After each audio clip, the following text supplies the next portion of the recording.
chapter 10.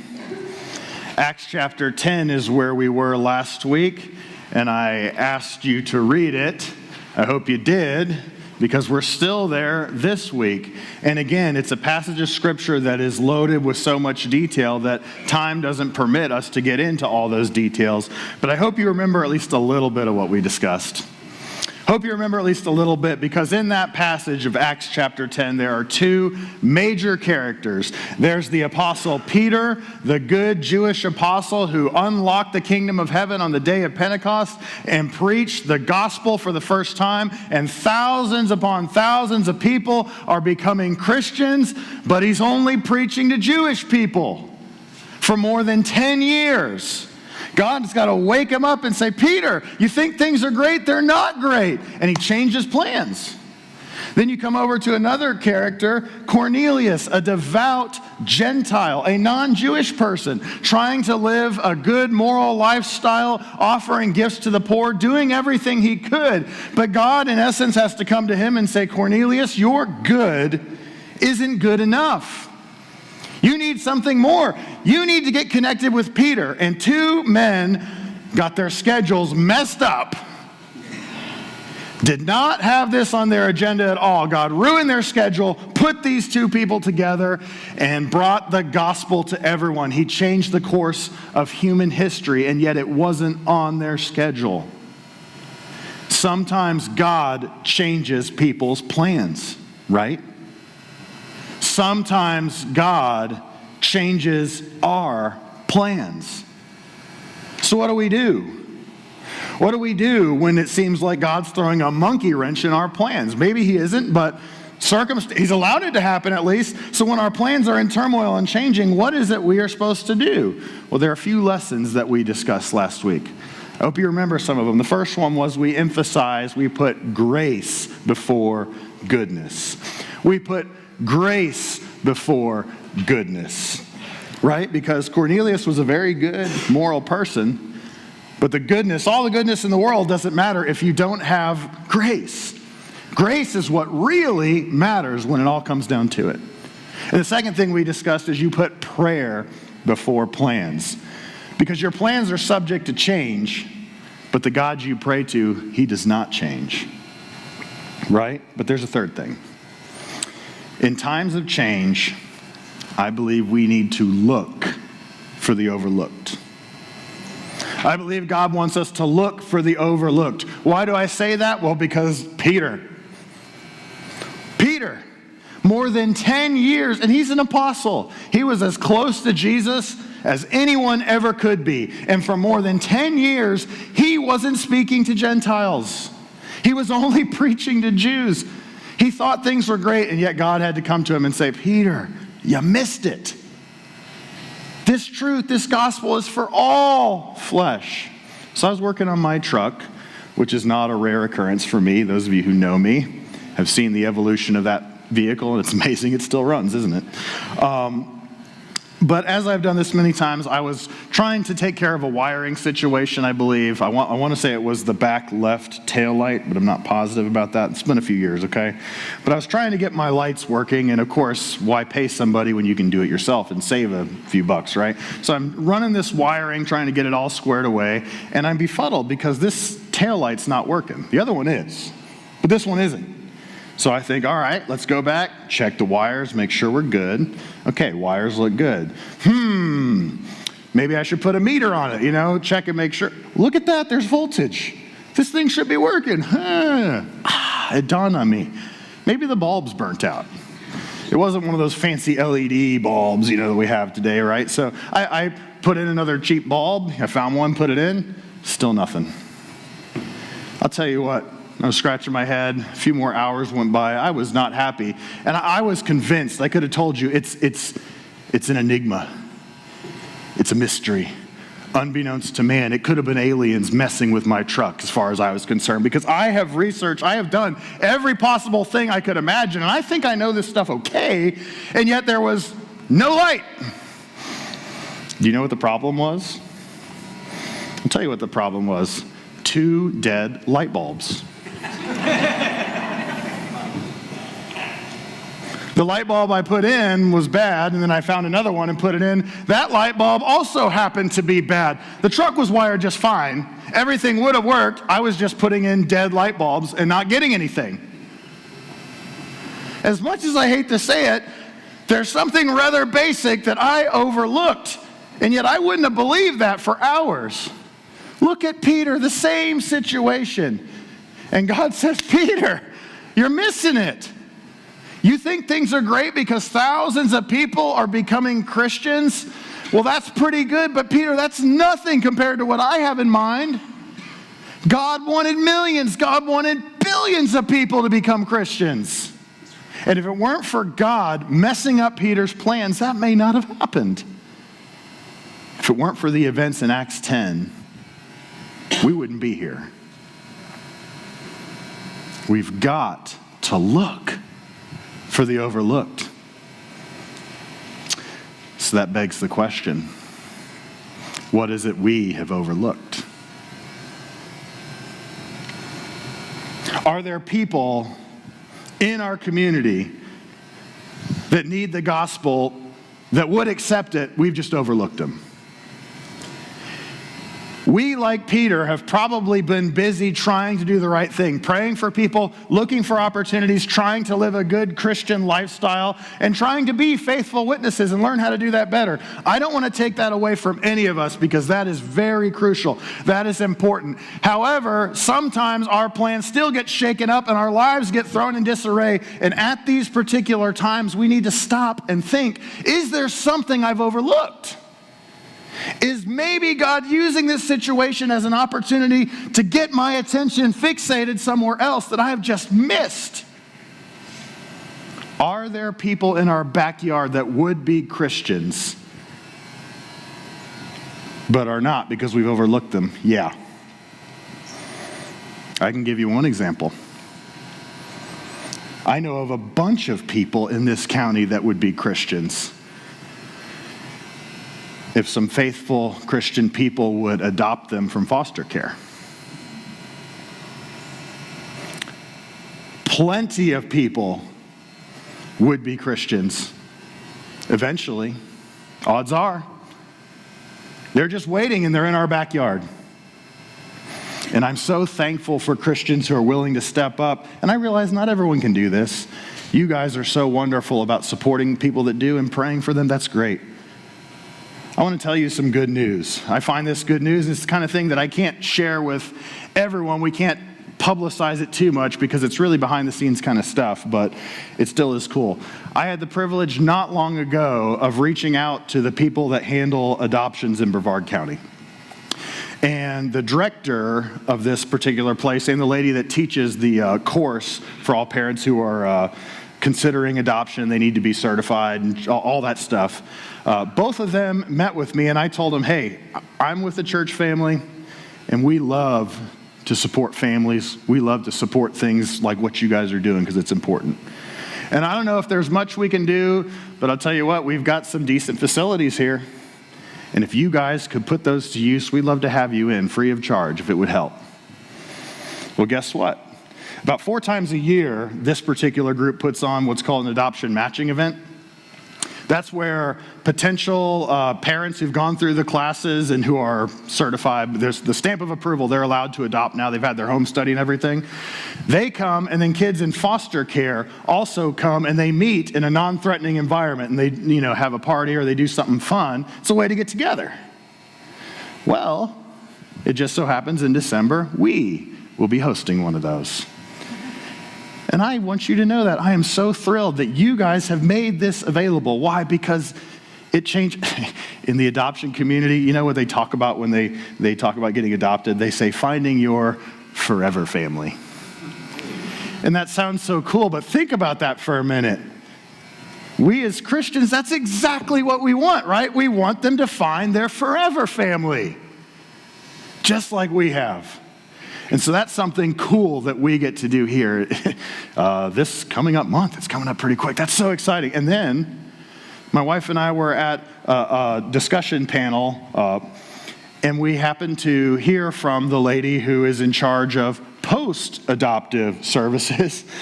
She takes care of people after they've been adopted and people in foster care, and she runs this support group every month, and it's for people who are parenting, kids in foster care, or parenting kids that have been adopted, or sometimes it's just any non-traditional situation, like a grandparent still having to parent somebody. One of those situations. And she runs that group, but she was explaining to everyone how, it was going well, but we're no longer able to meet at the place where we were meeting, and so I'm not sure where we're going to meet even next month. So I hope you all don't mind. But my wife and I decided, hey, I think we might know a place. And she's going to come check us out too. And we're also going to get hopefully connected with that, doing something here. Why? Because these are the overlooked. These are the very people living right here that would be Christians if we noticed. So thank you for noticing. When we talk about looking for the overlooked, one of the examples that I cannot do without saying is a man by the name of Roy Weiss. Does that bring up deja vu for you? Because I talked about him last week, and I warned you I might talk about him again. Well, here I am. This man died a few years back, but boy, what an example of a Christian. Nothing supernatural, nothing way out of the ordinary, really. Just an everyday Christian man who wanted to take every opportunity he could. And this idea of looking for opportunities was something he was so good at. There was one particular occasion where he was walking on a track, one of those quarter-mile things that I don't really go on, but others do for exercise, and you just walk around in a circle. Kind of boring, isn't it? But that's what some people do. And he was walking on this track, and there was a woman walking on the track as well, and it was a case where I guess their pace was pretty close to each other, which that kind of makes me uncomfortable, It's just like, oh boy, what do I do? So this is kind of a scary thing for some people. Didn't really bother Roy, and Roy, he's a perceptive man. Not everyone can pull this off, because when people are exercising, sometimes they're in the zone, the exercise zone. And you don't want to interrupt that. They may not like you very much for stepping into that. And some people don't want to talk when they're walking on the track. But Roy decided to give it a shot. He talked to this lady real quick, and sure enough, she was one of those people that didn't mind talking while she walked. So Roy decided, I'm just going to match her pace. And they kept walking around the track talking. You know what Roy found out? It just so happened that this particular lady was someone who was ready to become a Christian. It's just nobody had actually asked her about it. So when Roy had the chance, he said, well, would you like to become a Christian? She said, yeah, I really would. He said, well, let's let you become a Christian then. And they went from there to a place where they could baptize her, and they baptized her into Christ. All because he tried to strike up a conversation that most of us would be like, ooh, let's not go there. One time, Roy walked into a bar. Now, that may not seem like a big deal to you, but for someone in Roy's generation who is a preacher, it's not looked at as the best example for your preacher to be walking into a bar. So why did Roy do it? Why did Roy not care about that? Well, Roy was just thinking, I want more people to know about Christ. And where is a place where I could talk to people? Well, it seems like a lot of people in there are willing to talk. It's probably right. Maybe they're willing to talk a little too much. I don't know. But they were willing. So Roy thought, you know what? I'm going to go. And he went in there. He went into this bar and he said, hey, I would like to order a glass of milk. I guess they had it. I don't know. I didn't hear the details. So they gave him a glass of milk, and he's sitting there drinking his milk, looking for an opportunity to talk to people. That's the kind of guy he was. There's another occasion. He was, I don't remember where he was going. I didn't hear that detail, but he was headed somewhere to take care of some business, and it was a tall enough building that had an elevator.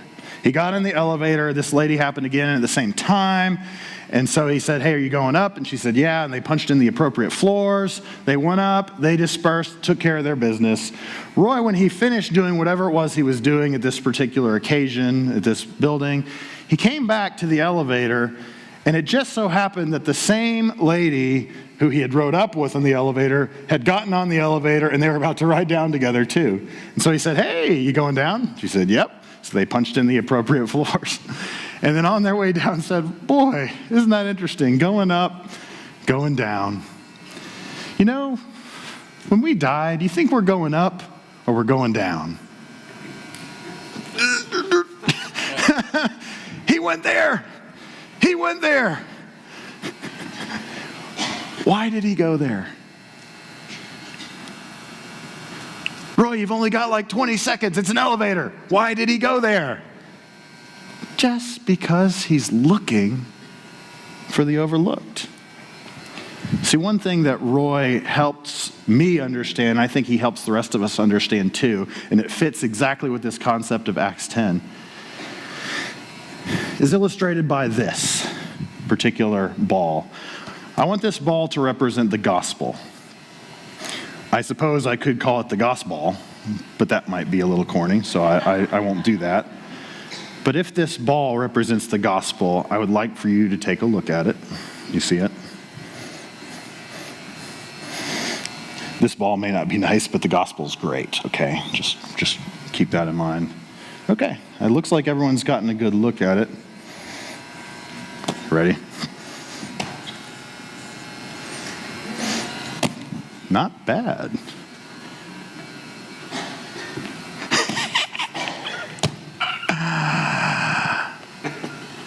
What's going on here? When I hold the ball up, which represents the gospel, I just so happen to notice that none of you are jumping out of your seats, running up, trying to take it from me. I'm not the most observant person, but I have observed that you are not eager to run up and take this when I told you it's great, it's the gospel.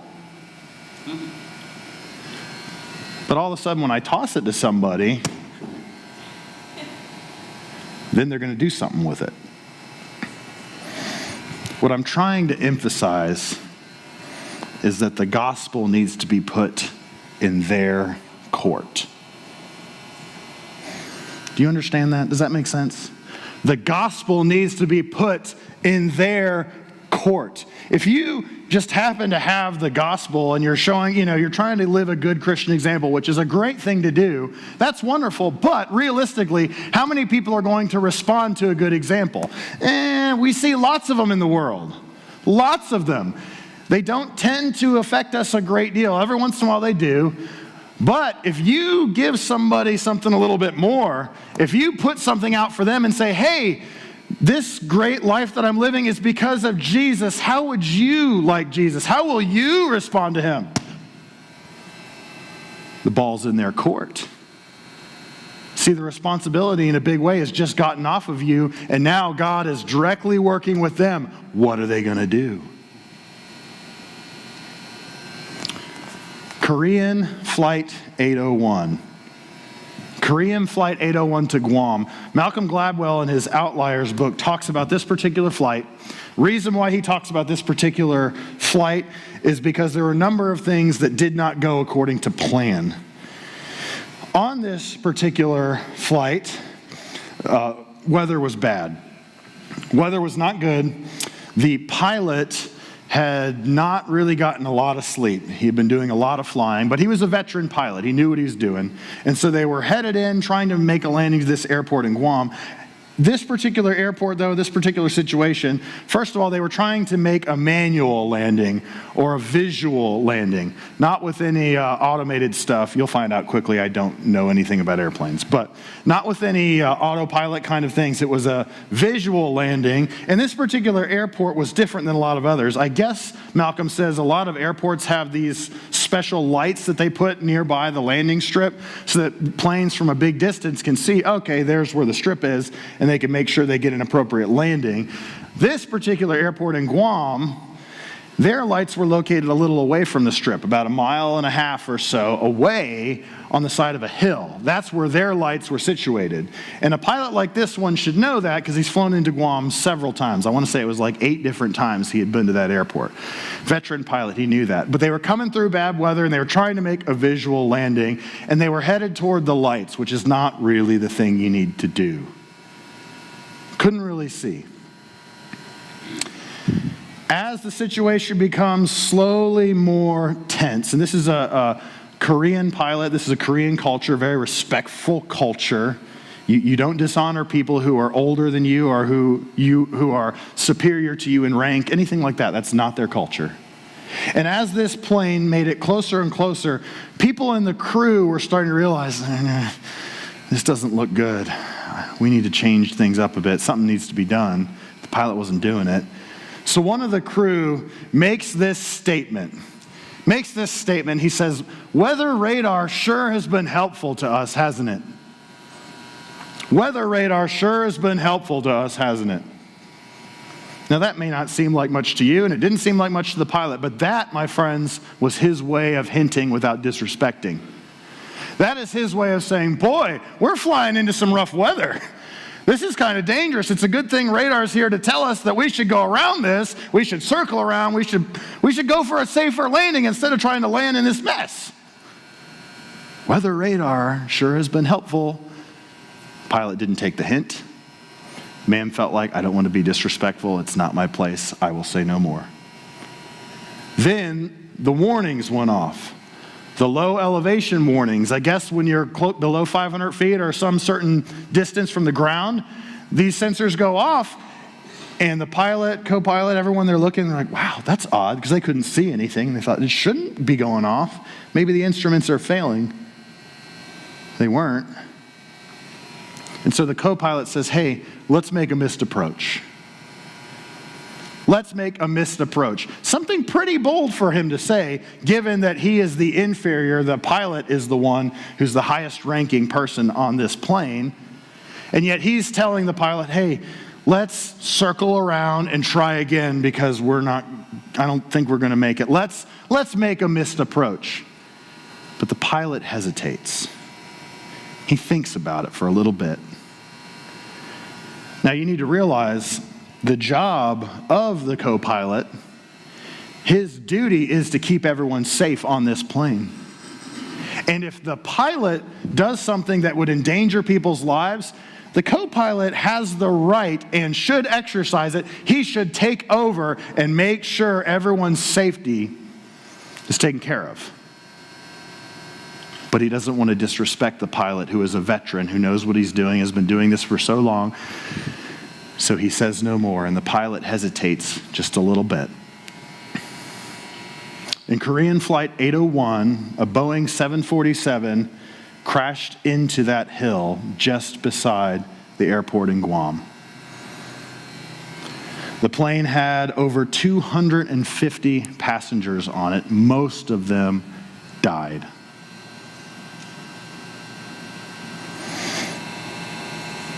Why'd they die?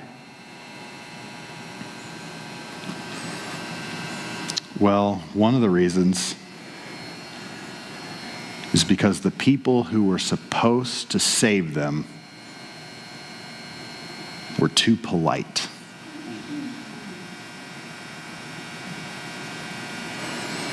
I hope you get what we're trying to say here. In a very real way, this world is on a flight. And that plane is going down, and there are some of us who are just not going to make it. But this is worse than life or death. This is eternity.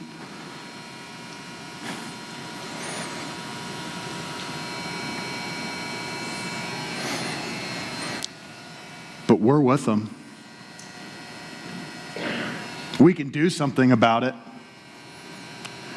We know the way to save them. That way was given to us. So are we just dropping hints? Are we hoping? Or